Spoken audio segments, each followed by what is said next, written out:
Audiolivro suscitado por Cristiane Batista. Inscreva-se, agradeço. O inconsciente e a consciência, realidade. Freud. Numa consideração mais detida, percebe-se que aquilo que o debate psicológico das sessões precedentes nos leva a presumir não é a existência de dois sistemas próximos da extremidade motora do aparelho, mas a existência de dois tipos de processos de excitação ou modos de sua descarga. Para nós dá no mesmo, pois temos de estar sempre preparados para abandonar nosso arcabouço conceptual se nos sentirmos em condição de substituí-lo por algo que se aproxime mais da realidade desconhecida. Portanto, tentemos corrigir algumas concepções que poderiam levar a mal-entendidos enquanto víamos os dois sistemas, no sentido mais literal e grosseiro, como duas localizações no aparelho mental, concepções que deixaram vestígios nas expressões recalcar e irromper. Assim, podemos falar num pensamento inconsciente que procura transmitir-se para o pré-consciente, de maneira a poder então penetrar na consciência. O que temos em mente aqui não é a formação de um segundo pensamento situado num novo lugar, como uma transcrição que continuasse a existir junto com o original, e a noção de irromper na consciência deve manter-se cuidadosamente livre de qualquer ideia de uma mudança de localização. Do mesmo modo, podemos falar num pensamento pré-consciente que é recalcado ou desalojado e então acomodado pelo inconsciente. Essas imagens, derivadas de um conjunto de representações relacionadas com a disputa por um pedaço de terra, podem tentar-nos a supor como uma verdade literal que um agrupamento psíquico situado numa dada localização é encerrado e substituído por um novo agrupamento em outro lugar. Substituamos essas metáforas por algo que parece corresponder melhor ao verdadeiro estado de coisas, e digamos, em vez disso, que uma catexia de energia é ligada a um determinado agrupamento psíquico ou retirada dele, de modo que a estrutura em questão cai sob a influência de uma dada instância ou é subtraída dela. O que fazemos aqui, mais uma vez, é substituir um modo topográfico de representar as coisas por um modo dinâmico. O que consideramos móvel não é a própria estrutura psíquica, mas sua inervação. 45 Não obstante, considero conveniente e justificável continuar a fazer uso da imagem figurada dos dois sistemas. Podemos evitar qualquer possível abuso desse método de figuração lembrando que as representações, os pensamentos e as estruturas psíquicas em geral nunca devem ser encarados como localizados em elementos orgânicos do sistema nervoso, mas antes, por assim dizer, entre eles, onde as resistências e facilitações Banungen fornecem os correlatos correspondentes. Tudo o que pode ser objeto de nossa percepção interna é virtual, tal como a imagem produzida num telescópio pela passagem dos raios luminosos. Mas temos motivos para presumir a existência dos sistemas, que de modo algum são entidades psíquicas e nunca podem ser acessíveis à nossa percepção psíquica, semelhante à das lentes do telescópio, que projetam a imagem. A continuarmos com esta analogia, podemos comparar a censura entre dois sistemas com a refração que ocorre quando o raio de luz passa para um novo meio. Até agora, vínhamos fazendo psicologia por nossa própria conta. Já é tempo de considerarmos os pontos de vista teóricos que dominam a psicologia atual e examinarmos sua relação com nossas hipóteses. O problema do inconsciente na psicologia é, nas vigorosas palavras de Lipps, 1897, menos um problema psicológico do que o problema da psicologia. Enquanto a psicologia lidou com esse problema através de uma explicação verbal no sentido de que psíquico significava consciente, e de que falar em processos psíquicos inconscientes era de um contrassenso palpável, qualquer avaliação psicológica das observações feitas pelos médicos sobre os estados psíquicos anormais estava fora de cogitação. Médico e filósofo só podem unir-se quando ambos reconhecerem que a expressão processos psíquicos inconscientes é a expressão apropriada e justificada de um fato solidamente estabelecido. Só resta ao médico encolher os ombros quando lhe asseguram que a consciência é uma característica indispensável do psíquico, e talvez, se ainda sentir respeito suficiente pelos enunciados dos filósofos, ele possa presumir que eles não estavam tratando da mesma coisa ou trabalhando na mesma ciência. É que até mesmo uma única observação criteriosa da vida mental de um neurótico, ou uma única análise de um sonho, terá de deixá-lo com a inabalável convicção de que os processos de pensamento mais complexos e mais racionais, aos quais de certo não se pode negar o nome de processos psíquicos, podem ocorrer sem excitar a consciência do sujeito. É verdade que o médico não pode saber desses processos inconscientes até eles produzirem na consciência algum efeito que possa ser comunicado ou observado. Mas esse efeito consciente pode exibir um caráter psíquico inteiramente diverso do caráter do processo inconsciente, de modo que não há como a percepção interna encarar um deles como substituto do outro. O médico deve sentir-se livre para avançar, por inferência, desde o efeito consciente até o processo psíquico inconsciente. Assim, ele se inteira de que o efeito consciente é apenas um resultado psíquico remoto do processo inconsciente, e de que este não se tornou consciente como tal. Além disso, constata que este já estava presente e atuante, mesmo sem trair de nenhum modo sua existência para a consciência. É essencial abandonar a supervalorização da propriedade do estar consciente para que se torne possível formar uma opinião correta da origem do que é psíquico. Nas palavras de Lipps, deve-se pressupor que o inconsciente é a base geral da vida psíquica. O inconsciente é a esfera mais ampla, que inclui em si a esfera menor do consciente. Tudo o que é consciente tem um estágio preliminar inconsciente, ao passo que aquilo que é inconsciente pode permanecer nesse estágio e, não obstante, reclamar que lhe seja atribuído o valor pleno de um processo psíquico.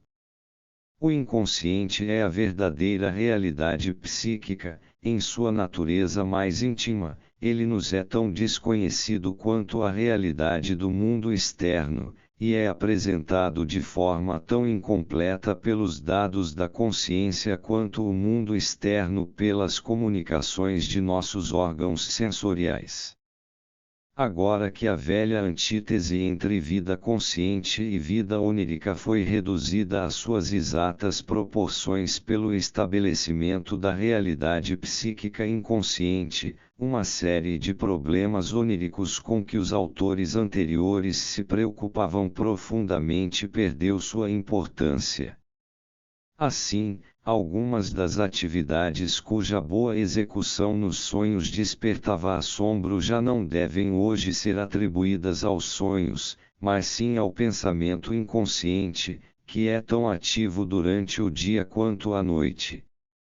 Se, como disse Scherner, os sonhos parecem empenhar-se em fazer representações simbólicas do corpo, sabemos agora que essas representações são o produto de certas fantasias inconscientes, derivadas, provavelmente, de impulsos sexuais, que encontram expressão não apenas nos sonhos, mas também nas fobias histéricas e em outros sintomas.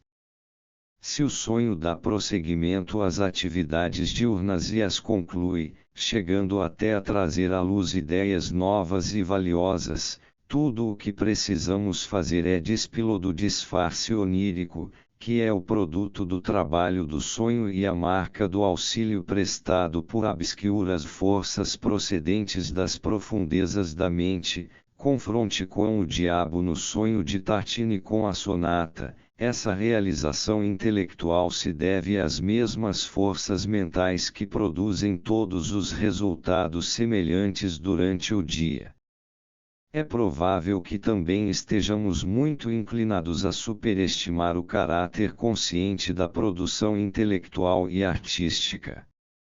As comunicações que nos foram fornecidas por alguns dos homens mais altamente produtivos, como Goethe e outros, mostram, antes, que o que há de essencial e novo em suas criações lhes veio sem premeditação e como um todo quase pronto.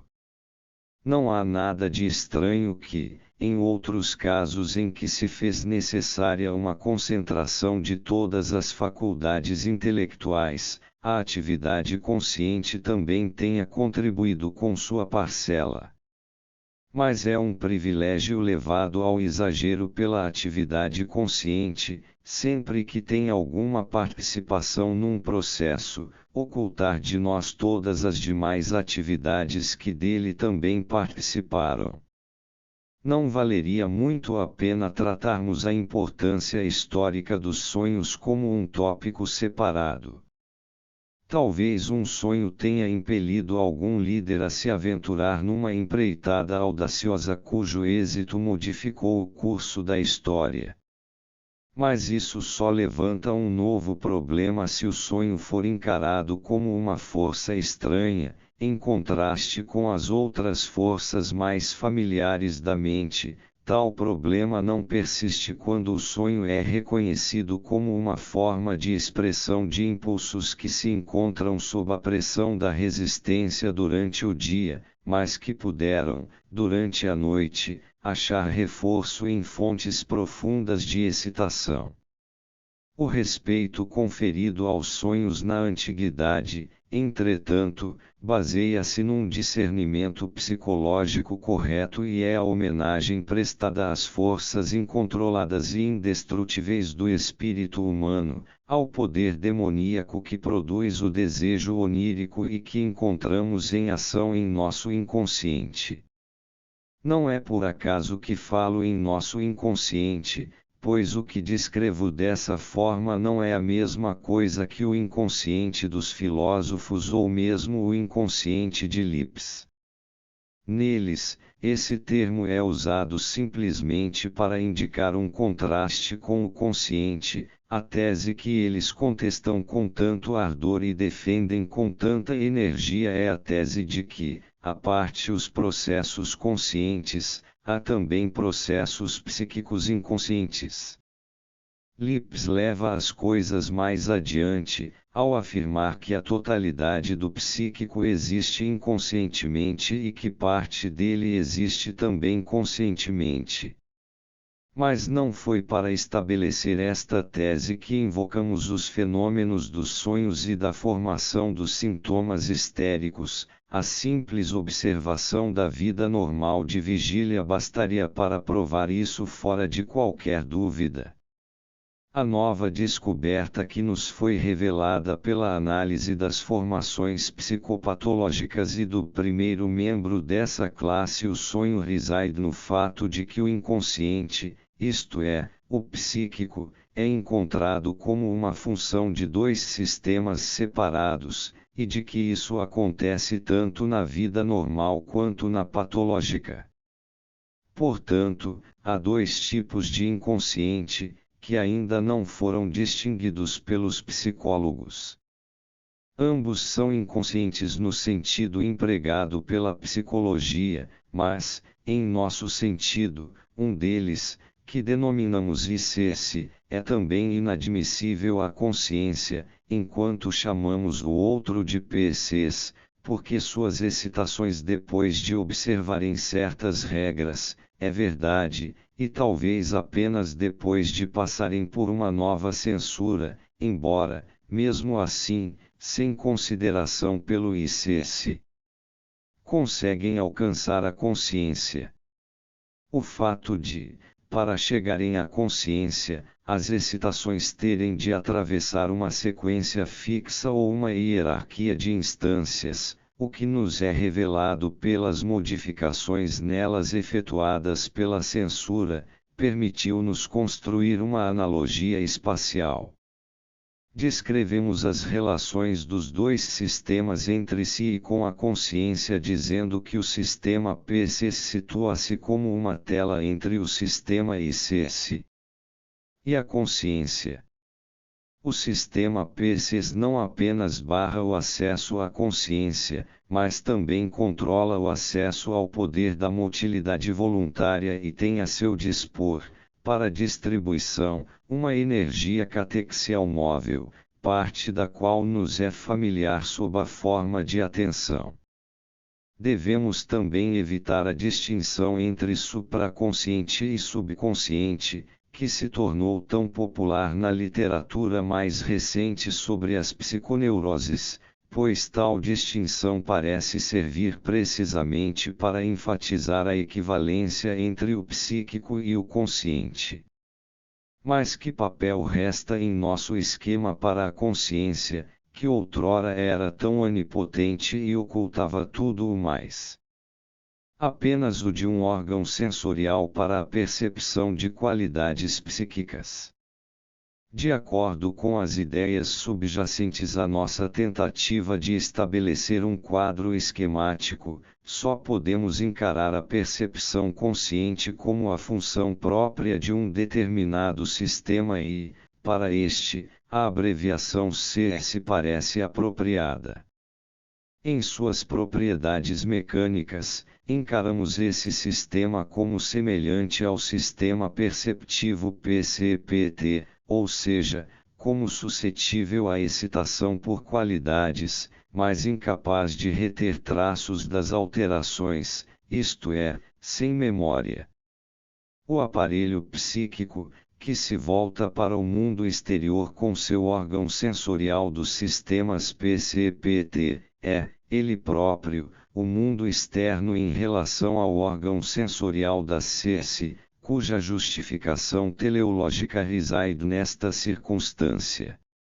Aqui encontramos mais uma vez o princípio da hierarquia das instâncias, que parece reger a estrutura do aparelho. O material excitatório flui para o órgão sensorial da CS vindo de duas direções, do sistema PCPT, cuja excitação, determinada por qualidades, é provavelmente submetida a uma nova elaboração antes de se converter numa sensação consciente, e do interior do próprio aparelho, cujos processos quantitativos são sentidos como uma série de qualidades de prazer-desprazer quando, sujeitos a certas modificações, penetram na consciência. Os filósofos que se deram conta de que é possível haver estruturas de pensamento racionais e altamente complexas, sem que a consciência tenha qualquer participação nelas, tiveram dificuldade em atribuir qualquer função à consciência, pareceu-lhes que ela não podia ser mais do que uma imagem reflexa supérflua do processo psíquico consumado. Nós, por outro lado, somos salvos dessa dificuldade pela analogia existente entre nosso sistema CS e os sistemas perceptivos. Sabemos que a percepção por nossos órgãos sensoriais tem como resultado dirigir uma catexia de atenção para as vias pelas quais se propaga a excitação sensorial que chega até nós. A excitação qualitativa do sistema PCPT atua como um regulador da descarga da quantidade móvel no aparelho psíquico. Podemos atribuir a mesma função ao órgão sensorial sobreposto do sistema CS. Ao perceber novas qualidades, ele presta uma nova contribuição ao direcionamento das quantidades móveis de catexia e à sua distribuição de maneira conveniente. Com a ajuda de sua percepção de prazer e desprazer, ele influencia a descarga das catexias dentro do que, em outros aspectos, é um aparelho inconsciente que atua por meio dos deslocamentos de quantidades. Parece provável que, no começo, o princípio do desprazer regule automaticamente o deslocamento das catexias, mas é bem possível que a consciência dessas qualidades introduza, além disso, uma segunda regulação, mais discriminadora, que pode até opor-se à primeira e que aperfeiçoa a eficiência do aparelho, capacitando-o, em contradição com seu plano original, a catexizar e elaborar até mesmo aquilo que está associado à liberação de desprazer. A psicologia das neuroses nos ensina que esses processos de regulação efetuados pela excitação qualitativa dos órgãos sensoriais têm uma participação importante na atividade funcional do aparelho. O domínio automático do princípio primário do desprazer e a consequente restrição imposta à eficiência são interrompidos pelos processos de regulação sensorial, que, por sua vez, são também automáticos. Constatamos que o recalque, que, embora de início sirva a um propósito útil, acaba conduzindo a uma renúncia prejudicial à inibição e ao controle mental, afeta com uma facilidade muito maior as lembranças do que as percepções, porque as primeiras não podem receber nenhuma catexia extra advinda da excitação dos órgãos sensoriais psíquicos. É verdade, por um lado, que um pensamento que tem de ser rechaçado não se pode tornar consciente, por ter sofrido recalque, mas, por outro, às vezes um desses pensamentos só é recalcado por ter sido subtraído da percepção consciente em virtude de outras razões. Estas são indicações das quais tiramos proveito, em nosso procedimento terapêutico, para desfazer recalques já consumados. Em seu aspecto teleológico, não há melhor ilustração do valor da hipercatexia posta nas quantidades móveis pela influência reguladora do órgão sensorial da CS do que sua criação de uma nova série de qualidades e, consequentemente, de um novo processo de regulação que constitui a superioridade do homem sobre os animais. Os processos de pensamento, por si sós, carecem de qualidade, exceto pelas excitações prazerosas e desprazerosas que os acompanham e que, em vista de seu possível efeito perturbador sobre o pensamento, têm de ser mantidas dentro de limites. Para que os processos de pensamento possam adquirir qualidades, eles se associam, nos seres humanos, com lembranças verbais, cujos resíduos de qualidade são suficientes para atrair para si a atenção da consciência e para dotar o processo de pensamento de uma nova catexia móvel oriunda da consciência. Toda a multiplicidade dos problemas da consciência só pode ser compreendida por uma análise dos processos de pensamento na histeria. Estes dão a impressão de que a transição de uma catexia pré-consciente para uma catexia consciente é marcada por uma censura semelhante à existente entre o ICS e o PCS. Essa censura também só entra em vigor acima de certo limite quantitativo, de modo que as estruturas de pensamento de baixa intensidade lhe escapam. Toda espécie possível de exemplos de como um pensamento pode ser afastado da consciência ou irromper nela, dentro de certas limitações, encontram-se reunidos no arcabouço dos fenômenos psiconeuróticos, e todos apontam para as relações íntimas e recíprocas entre a censura e a consciência. Encerrarei estas reflexões psicológicas com um relato de 2 desses exemplos. Fui chamado em consulta, no ano passado, para examinar uma jovem inteligente e de aparência desinibida.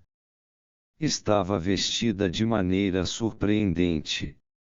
É que, embora as mulheres costumem tratar suas roupas com enorme zelo, dando atenção até ao último detalhe, ela trazia uma das meias dependurada e 2 botões de sua blusa estavam desabotoados. Queixou-se de sentir dores na perna e, sem que isso lhe fosse solicitado, expôs a panturrilha. Mas aquilo de que se queixava principalmente era, empregando suas próprias palavras, uma sensação no corpo, como se houvesse algo enfiado nele, que se me ria para a frente e para trás e que a sacudia de cima a baixo, às vezes, fazia todo o seu corpo ficar teso. Meu colega médico, ali presente ao exame, olhou para mim, não teve dificuldade em compreender o significado da queixa da jovem. Mas o que a ambos nos pareceu extraordinário foi o fato de isso não significar nada para a mãe da paciente. Ela própria deveria ter se encontrado muitas vezes na situação que sua filha estava descrevendo. A própria moça não tinha noção do alcance de seus comentários, porque, se o tivesse, nunca os teria pronunciado. Nesse caso, fora possível enganar a censura levando-a a permitir que uma fantasia que normalmente seria mantida no pré-consciente emergisse na consciência sob o inocente disfarce da formulação de uma queixa. Aqui temos outro exemplo. Um rapaz de 14 anos procurou-me para tratamento psicanalítico, sofrendo de um tique convulsivo, vômitos histéricos, dores de cabeça etc. Comecei o tratamento assegurando-lhe que, se fechasse os olhos, ele veria imagens ou teria ideias que então deveria me comunicar. Respondeu por imagens. Sua última impressão antes de me procurar foi revivida visualmente em sua memória. Estivera jogando damas com o tio e via o tabuleiro à sua frente. Pensou em várias posições favoráveis ou desfavoráveis, e em jogadas que não deveriam ser feitas. Viu então um punhal sobre o tabuleiro, um objeto que pertencia a seu pai, mas que sua imaginação colocara sobre o tabuleiro. Logo havia uma foice sobre o tabuleiro e, em seguida, um alfange. Apareceu então a imagem de um velho camponês cortando a grama em frente à longínqua casa do paciente com um alfange. Passados alguns dias, descobri o sentido dessa sucessão de imagens. O rapaz se afligira com uma situação familiar infeliz. Tinha um pai que era um homem duro, sujeito a acessos de cólera, infeliz no casamento com a mãe do rapaz e cujos métodos educacionais consistiam em ameaças. O pai se divorciara da mãe, mulher meiga e afetuosa, casara-se outra vez e um dia trouxe para casa uma moça que deveria ser a nova mãe do rapazinho. Foi nos primeiros dias depois disso que eclodiu a doença do rapaz de 14 anos. Sua fúria sufocada contra o pai é que havia construído aquela sequência de imagens, com suas alusões compreensíveis. O material para elas fora fornecido por uma recordação da mitologia. A foice era aquela com que Zeus castrou o pai, o alfange e a imagem do velho camponês representavam Cronos, o velho violento que devorava seus filhos e de quem Zeus se vingou de maneira tão pouco filial. O casamento do pai dera ao rapaz a oportunidade de retribuir as censuras e ameaças que ouvira dele muito tempo antes, por brincar com seus órgãos genitais, confronte com jogar brincar com as damas, as jogadas proibidas, o punhal que podia ser usado para matar. Nesse caso, as lembranças recalcadas por muito tempo e seus derivados que haviam permanecido inconscientes é que se infiltraram na consciência por um caminho indireto, sob a forma de imagens aparentemente sem sentido. Assim sendo, eu buscaria o valor teórico do estudo dos sonhos nas contribuições que ele faz ao conhecimento psicológico e no esclarecimento preliminar que traz aos problemas das psiconeuroses.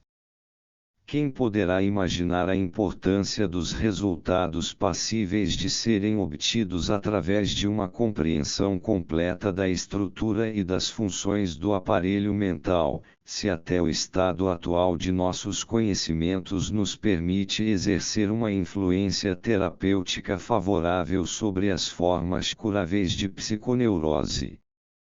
Mas e quanto ao valor prático desse estudo, já posso ouvir a pergunta como meio de se chegar a uma compreensão da mente, a uma revelação das características ocultas de cada um.